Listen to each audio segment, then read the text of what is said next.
health, safety, cognitive development of thousands of Vermont children and thousands of working-class families living within the noise and crash zones of the airport, which is really a commercial airport.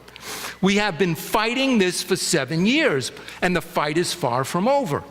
We are joining and building yet a new campaign that's just started in the last couple of months to challenge airport governance.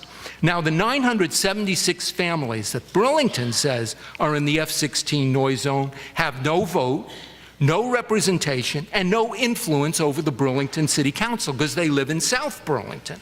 And Burlington effectively owns and governs health and safety in their neighborhood because Burlington owns the airport. So this is a situation flatly contradicting Vermont constitutional requirements that officers of government be legally accountable to the people they govern. Okay, as landlord, the Burlington City Council has the power to fix this problem. They could lift the phone and tell the Vermont Air Guard to get equipment that's no noisier than the normal commercial jets at the airport. And the government issue is now very hot. Both city councils of South Burlington and Winooski passed resolutions calling for a change in government. The fundamental human right to health and safety and accountable government are in head-to-head clash with F-16 and F-35 bombers at this airport. The question is either we're going to have warplanes or we're going to have people and environment. Many of the harms that make Vermont totally unsuitable for F-16 and F-35 basing will affect dozens of other locations where the Air Force wants to base F-35's jets. Success in abolishing the F-16 and F-35 in Vermont is a step toward abolishing them everywhere. While they escalate the wars... Unfortunately, we're running out of time, so maybe let's end on that positive note. I have just another positive note. While they escalate the wars, we must escalate the local campaigns into national and international movements to stop the F-35 and all the weapons and wars they permit. And that campaign must include taking power away from the war makers and the environmental destroyers. We need to build organization to take power away from the two parties of war. We need to organize to take power ourselves based on all the social movements for justice and peace based on one person, one vote. We need to be thinking about taking power away from them and bringing it in to the movements. Wonderful. For social justice. Yes. Thank you. Thank you very much.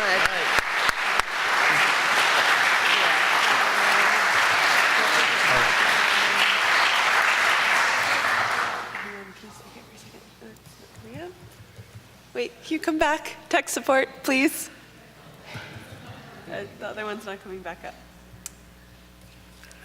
Hey guys, I could start without an introduction. Yes. My name is Pat Elder, and I wrote a book called Military Recruiting in the United States, and I'm the director of the National Coalition to Protect Student Privacy. I'm a native Washingtonian. But the very ground that's under us was once used by the Army during World War I to test lewisite, a lethal gas made of arsenic. Soldiers tied animals to stakes and set off chemical bombs to see how quickly the animals died. This area was densely covered with deadly biological agents, and soldiers buried remaining stockpiles after testing. Perchlorate and arsenic are present in heavy concentrations in the groundwater under this building. It is deadly forever. In addition, there are 6 military Superfund sites that poison the Potomac River close to this building. It's clear the Pentagon doesn't give a damn about our precious environment, and they're just as irresponsible in the nation's high schools. You can flip to the second slide and move it up to 255. This is a clip from Grissom High School, the Army JROTC marksmanship program in Huntsville, Alabama. What do we got? Something. Can you hit it? Maybe you need tech support. There you go. It's coming up. Was it coming? Anyway, the YouTube video documents. There we go. Love you, Brianne.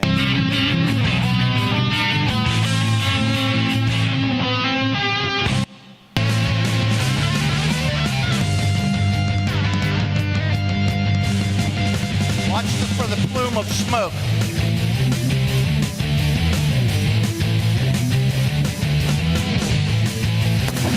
There you go. Cut that. We can't have our program. No. I came to talk about that plume of smoke loaded with lead particulate matter. Children are being poisoned through their participation in the Junior Reserve Officer Training Corps marksmanship program in the high schools. Air gun rifles used in high schools across the country discharge lead at the muzzle end of the firing line and at the target. JROTC officials feel it's unnecessary to clean their guns regularly. That's because every pellet being fired down the barrel scrapes out the deposits of lead from the pellets that went before. In fact, the manual on standard operating procedures published by the JROTC Cadet Command says it's recommended to clean rifles every 1,000 to 2,000 shots. You look at this third slide, it's extremely telling. You can actually see the lead particulate matter from the muzzle end of an air rifle. They're in our classrooms. They take biology classrooms, and they're in our gyms in Montgomery County, in Fairfax County, and in Washington, D.C., and across the country. Slide 4, please. You remember Ralphie? Well, the rifle that Ralphie got for Christmas was a Daisy Red Ryder, and it shoots little steel pellets, or BBs, at 350 feet per second. Next slide, please.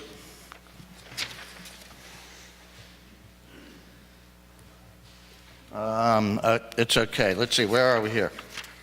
Okay, you can run that. Crossman, The pellet. pellets, 1.77 caliber, and I just want to open them up, kind of get a look. I don't want to touch it, but you can sort of see the lead residue at the bottom. You have to pull it out like that, and move some of this stuff over. And that is the lead residue right there. And it's a mess. And the kids are putting their fingers in here, and God only knows how much they're ingesting. Thank you. Next slide, please.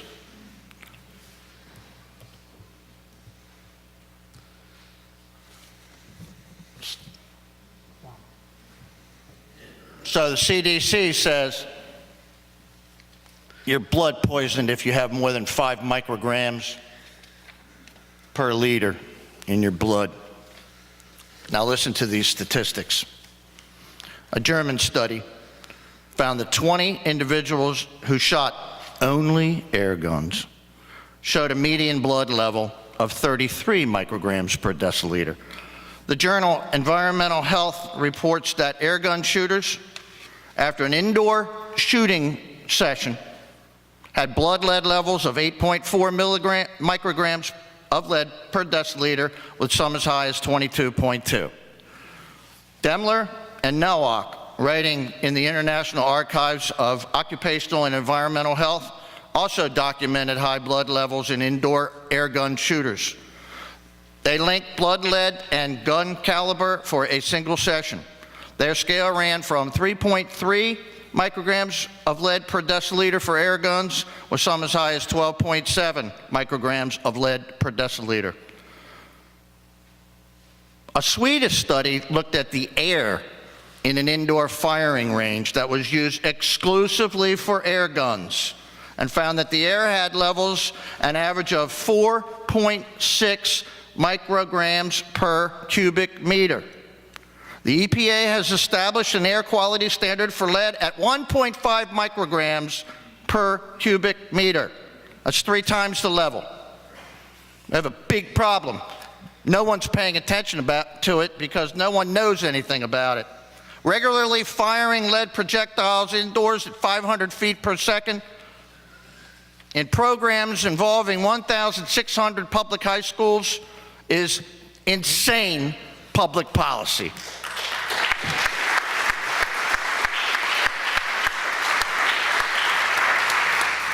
Next slide of the civilian marksmanship program, please.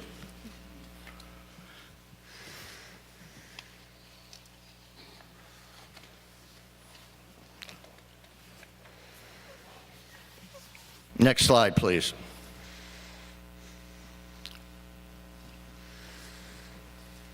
Back up to NIOSH. All right. Now, the civilian marksmanship program says that, and this is a quote, and it's mentioned in several of their documents. Now, the civilian marksmanship program is charged by Congress to regulate firing weapons in the classrooms in the nation's high schools. And it says, quote, target shooting with air rifles and small bore rifles, so they include .22s, does not create real health effects for shooting sports participants. They say children can effectively minimize lead exposure by washing their hands after firing and by not consuming food or beverages on the range. And then you got NIOSH, and what do they say? Next slide, please. Civilian marksmanship program claims to have trained more than 4,000 JROTC instructors since 2005. The CMP sells the Army's discarded weaponry, especially rifles and ammo, to the American public. We're the only nation on earth to allow such lunacy. The privately owned civilian marksmanship program holds $184.7 million in securities by peddling the Pentagon's discarded weaponry to the American public with the blessing of Congress. It spends less than $500,000 a year monitoring shooting programs in our high schools. There are 2,400 high schools with marksmanship programs now. It's proliferated tremendously in the last few years. Of these, 1,600 use lead pellets. We are getting the word out. The CMP is a sweetheart of the NRA. Often, JROTC children attend events sponsored by the NRA. The NRA actively supports the establishment of new firing ranges in our schools. It's got to stop. After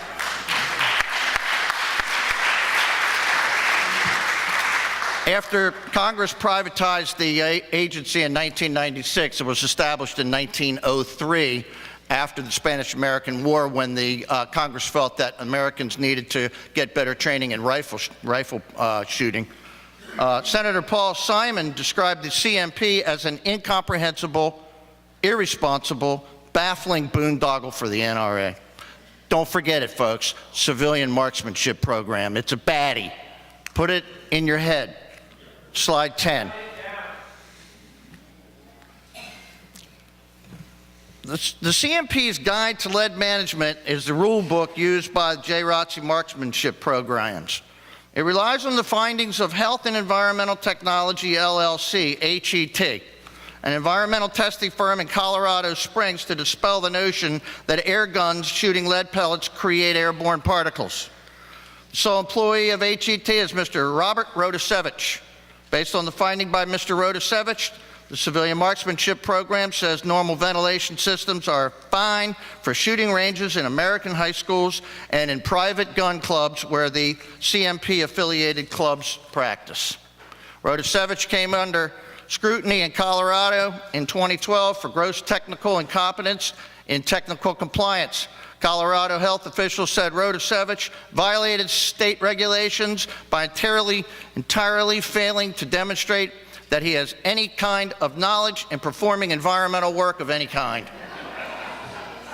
Meanwhile, the work performed by Rodasevich for the CMP is cited by high school officials across the country who are forced to defend the presence of indoor firing ranges in their school systems by parents concerned about the potentially harmful effects of lead contamination. It's outrageous. Next slide, please. These kids are in Flint, Michigan. Damn, you'd think that they'd be interested in this in Flint. So, you know, the picture is on the internet, and so I emailed the principal about the potential for lead contamination among the kids. I mean, I figured they already have enough lead in their systems. You know, he referred me to the county health department, which referred me to the EPA, which referred me to the military, which never returned my call. The CMP recommends that school staff establish a lane to provide a designated walking path for the coach to follow while moving to the target line. At the target line, it's recommended that the designated target changer put on disposable shoe covers before walking over any of the lead residues that may be in front of the targets. Once targets are changed, the designated target changer should remove the disposable shoe covers before stepping onto the walking path and returning to the fire line. At Boca Ciega High School in Gulfport, Florida, and Germantown High School in Ridgeland, Mississippi, students clean the ranges. At Cato Parish Schools in Louisiana, students clean ranges, but they're required to use respiratory equipment to protect themselves from airborne lead. Obviously, uniform enforcement is lacking. Slide 12, please. And if you would just turn this on, you guys will get the flavor of the psychology. Run the whole thing, please. Oh, hell. Can you do it? It's loading. Okay, cool. Listen to the psychology here, man. I've been studying these people for over a generation, you know, and he says, not everyone is privileged enough to have a school that is so supportive. I mean, this is an inner city school for troubled, mostly African-American youth up in Rochester. It's condescending to its core, and it represents the diabolical intersection of racism and classism and militarism. JROTC instructors are the only non-degreed personnel allowed to teach credited courses in our high schools.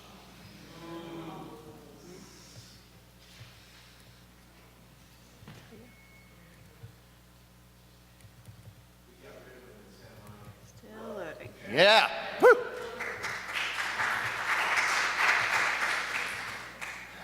Where are we? There we go. You're liable to get a 10-second ad for a car, for cars or something. Finding buyers for your home has never been easier. Ride at IDE. With at Hunt IDE Real Volkswagen, Estate's we new make home car buying valuation easy tool. and fun. Enter your Right street now, you address can lease the and instantly 17 get Jetta for three just estimated values for your home, $189 with no money down. including Or with you can put Zillow's some money estimate. down to lower your payment. You'll also It's see up how to many you. When we say no money down, we mean it. No games, no tricks, no money. minimize due, the hidden screen in the and, fine print. All this means is you're going to get a great car, a great deal, and a great experience at IDE Volkswagen of East Rochester. That message there. Ready, front. There we go.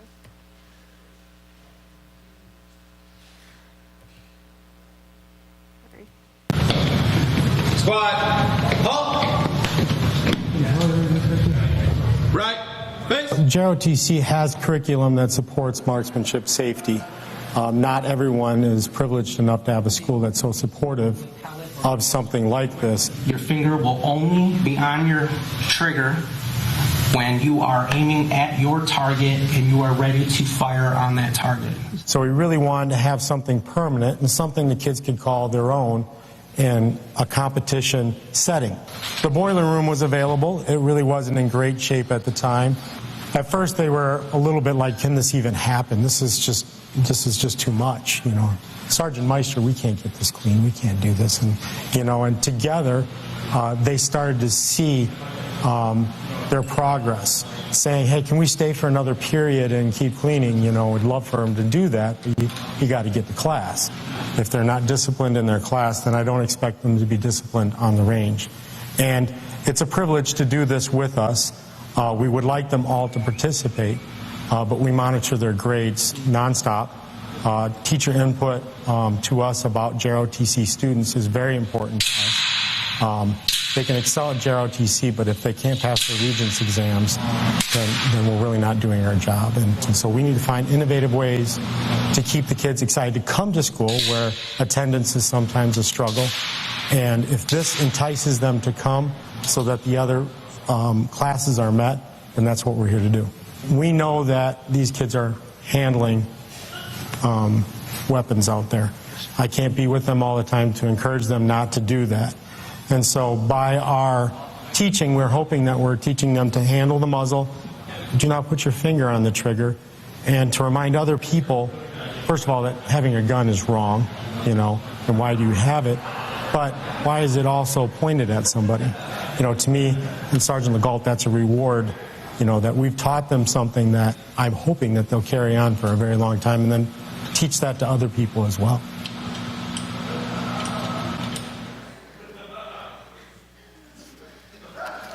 All right, just one more video. This one from Freeport High School in Illinois. If you could scoot up to, 2 minutes and 50 seconds, it should be a little bit less painful if you can load it. But it, like this one, it shows kids walking through the discharge of lead on the floor at the muzzle end of the gun on their way down to the lead-filled target backstop.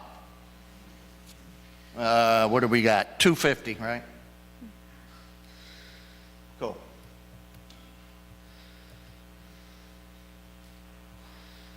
September, shoots all the way through January. We just shot our last one on the 13th of February, that we actually travel all over Illinois, Northern Illinois, and shoot at other high schools. And then there's also postal competitions where we shoot it here at our range and we mail it off to whoever's hosting the postal competition.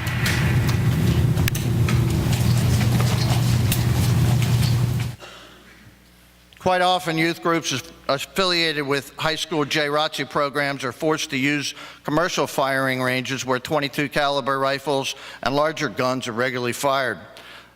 The nation has an estimated 6,000 commercial indoor and outdoor gun ranges, but only 201 have been inspected in the last decade.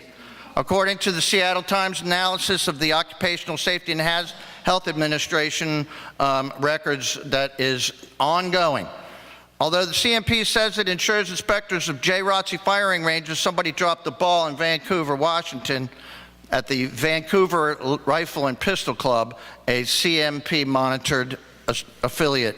In 2010, blood tests revealed that 20 youths had been exposed to lead after shooting in the club's dirty and poorly ventilated range.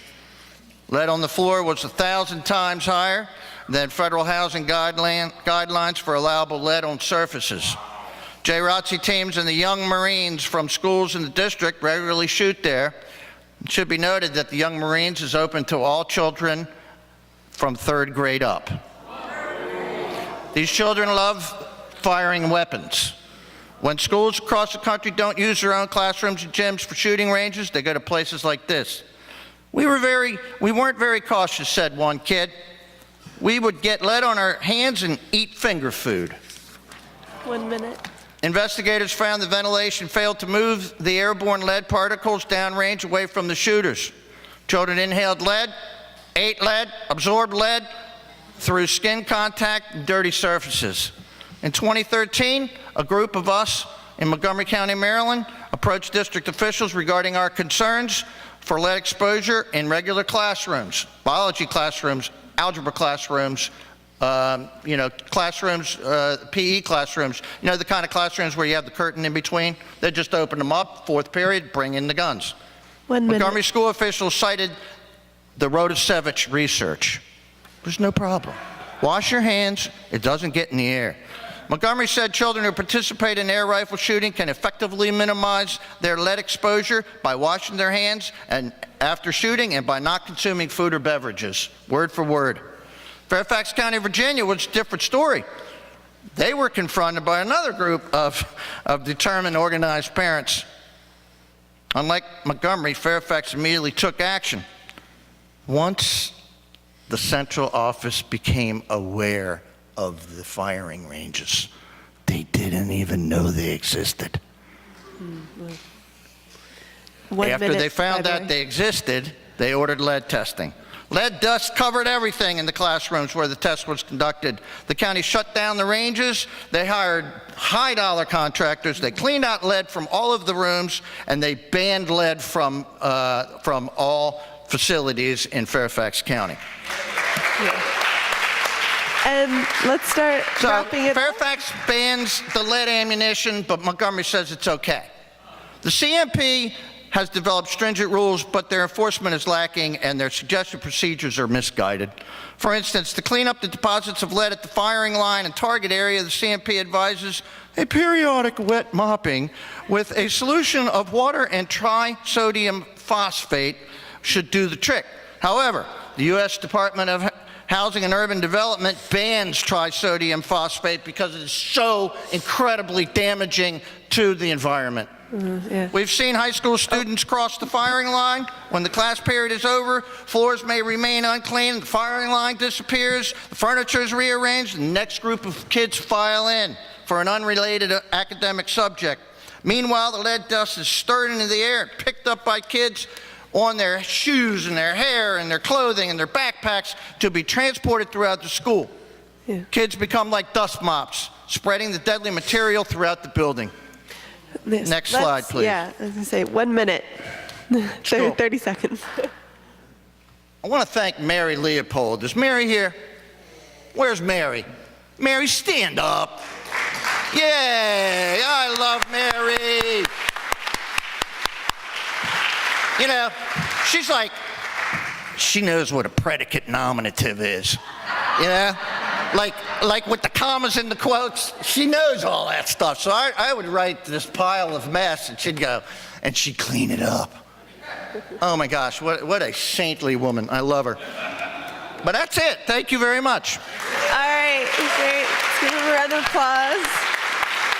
Okay, so unfortunately, we don't have time for questions. It's lunchtime now, so I'm sure if you would like to ask these gentlemen questions, you can do so during the lunch. If you go out these doors, you'll go to your right. The lunch will be served in the sculpture garden right outside of the building. All right, thank you.